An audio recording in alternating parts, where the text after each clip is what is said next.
Do you believe that any of this new information implicates former President Obama in criminal behavior?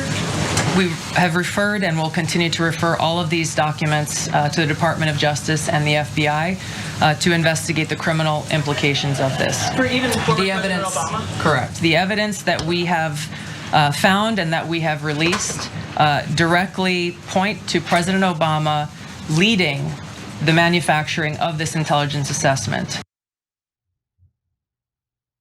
A day after Director of National Intelligence Tulsi Gabbard made clear that the administration would consider prosecuting Obama and other members of his administration, the Department of Justice has announced the formation of a strike force to potentially follow through.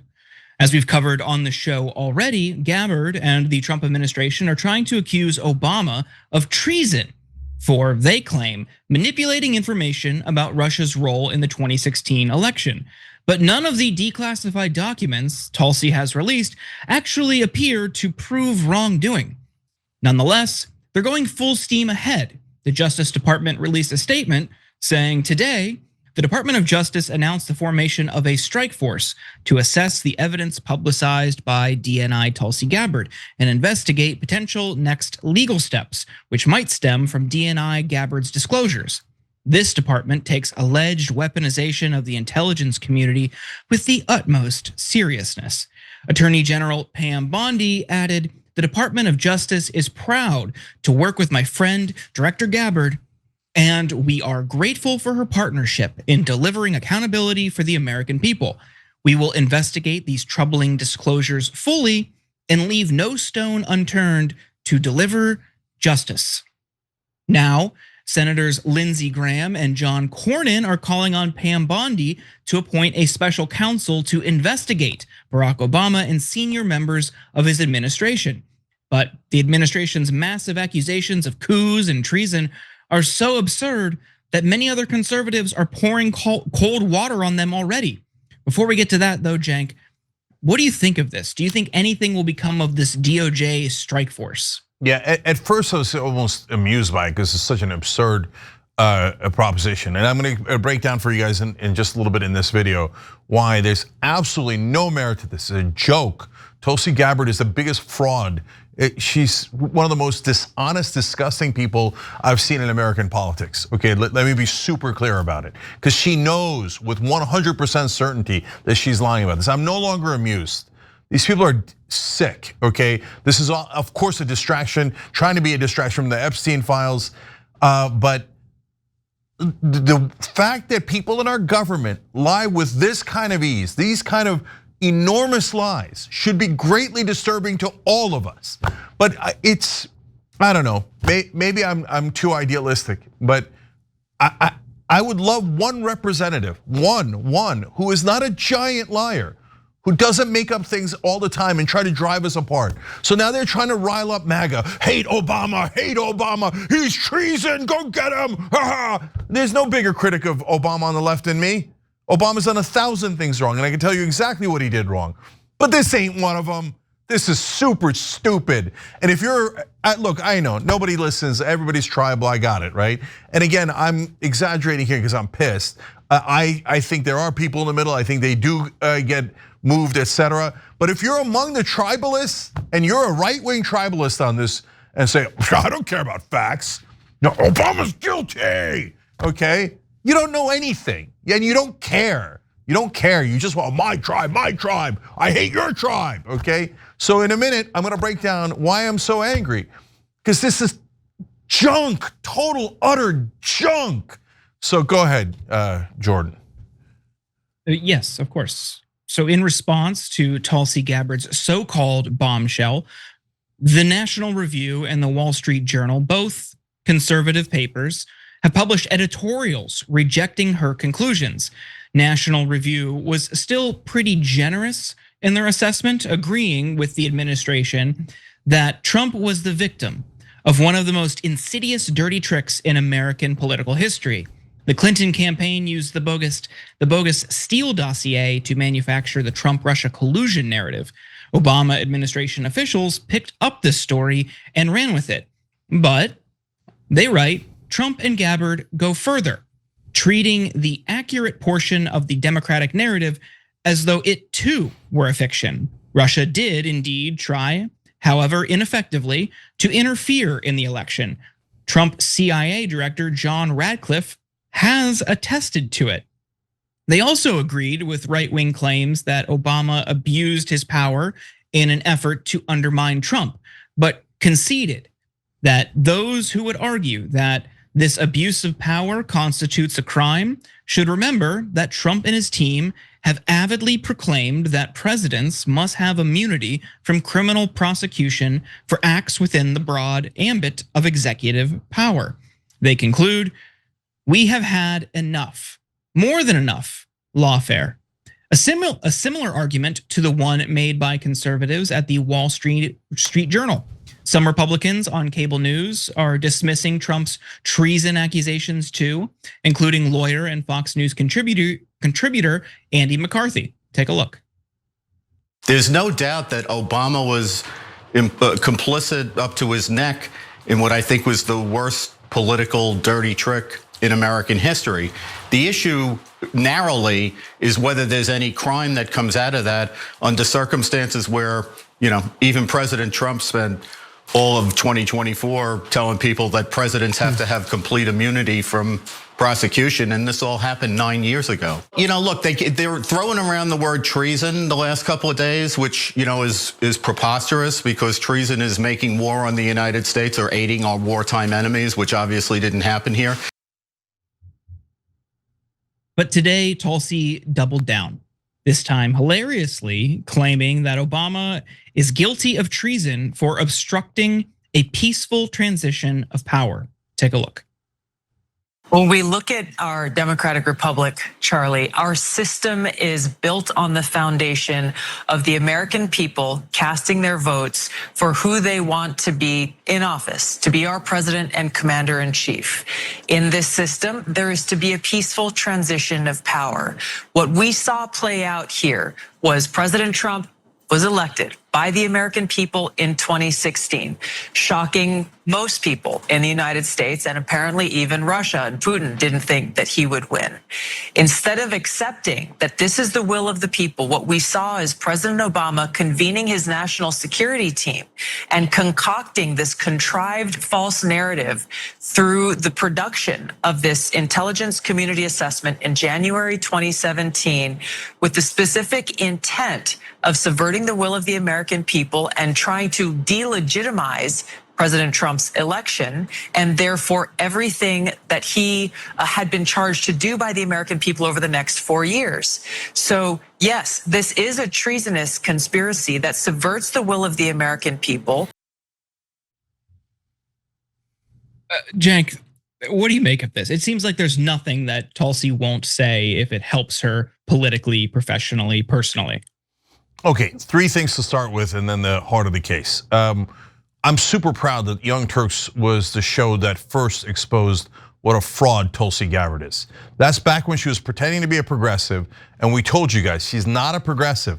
She's a giant fraud. A lot of people were angry at the time. They thought, oh no, why trust Tulsi more than the Young Turks? How'd that turn out, okay? Told you, giant fraud. All she wants is power. She's willing to say anything to get it. And she knows none of this is true. Okay, point number 2, as you pointed out, Jordan.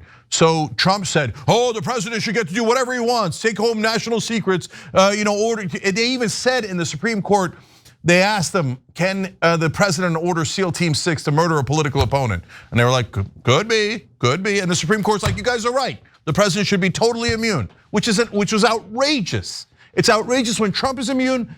It's outrageous when Obama's immune. There's an actual thing you can go after Obama on, which I'll get to in a little bit. I don't want immunity. I don't want immunity for any of them. But you asked for immunity. You asked for total blanket immunity. So now, are you going to say, no, only Trump should have immunity, but no other president should? And they probably will, because they don't care about principles. They don't care about anything. There's no ideology. There's just a naked power grab, right? So, okay, now let's go to the heart of it. By the way, okay, so here, I'll say it. So a lot of people wrote in, and they're right because we say it on the air all the time. We said it when Obama was in charge, we say it now. Liz Smith is a YouTube member, said, I think Obama should be in jail too, but for extrajudicially killing American citizens.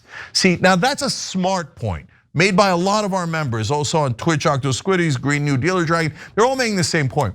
So if you wanted to go after Obama, the thing that you would focus on is he ordered extrajudicial killings of American citizens. Those are the drone strikes on Anwar al-Awlaki, and by the way, on a 16-year-old son and 8-year-old daughter in 3 separate killings, okay? But the CIA tells us it was all a coincidence. Yeah, maybe, or maybe they're covering up again, right? And Obama, what he did there was outrageous. So it doesn't look like I'm defending Obama. No, but why won't they go after Obama on the real thing, on the drone strikes? Because they do drone strikes. Why don't they go after Obama for going outside of due process? Because they go after due process. Why didn't the Democrats go after Biden for not releasing the Epstein files? Because he's a Democrat. Why didn't the Republican politicians, at least some of them are now because of their base rebelling, but 98% of them are, oh, Daddy Trump, Daddy Trump. When the Democrats are in charge, I want the Epstein files. We're in charge, oh, no Epstein files, right? So I'm sick of the liars in our government. So the heart of this case, so everyone agrees that Russia interfered in the 2016 election. If you're gonna get mad, Tulsi, and you're a right winger, Tulsi Gabbard said that in this cycle of news. She's like, yes, of course, Russia did interfere. Every Republican agrees. Every Republican in the Intelligence Committee, including Acting Chairman Marco Rubio. So Russia interfered in the 2016 election. Okay, second thing everybody agrees on, including all Democrats, is that Trump and Russia were not colluding.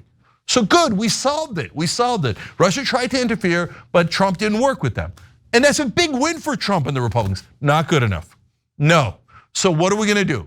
Her case is, even though we all agree on that, and she doesn't dispute that, she says the reason that Obama should be convicted of treason, and if you, by the way, if you're convicted of treason, we kill you. So she's saying the former president should be killed by the United States government. Why? Because of these 2 super important things. One is that Putin was not pro-Trump. He was anti-Hillary. Wow, what a big distinction. You really? That's what you're resting all this junk on? No. They said that he was pro-Trump, but he wasn't pro-Trump. He was just trying to hurt Hillary in the campaign. That's why he hacked into her emails, left Trump's emails alone, right? And that's why he put all this damaging information about Hillary, and he planned to damage her after the election by making it seem the election was illegitimate. So he was anti-Hillary, and who was Hillary running against? Oh yeah, Donald Trump. But he wasn't pro-Trump, so treason. I can't even understand that distinction, but that distinction is treason? What are you talking about? Okay, then the second thing she hangs her hat on is Russia did not hack in to the voting booths, and they did not hack the vote. Who said they did? Show me one time Barack Obama, or really any elected Democrat, ever said the Russians hacked in to the voting system. Nobody says that. The intelligence report doesn't say that. The Democrats don't say that. So they just made it up. They're like, oh yeah, Obama was saying that the Russians were hacking into this. He didn't say that. You're a giant liar. So this is just absolutely nothing. And they're saying, yeah, but we should kill a former president over this. Disgusting, sick people. So, and if you're MAGA and you're like, I don't understand, why do people not like Trump?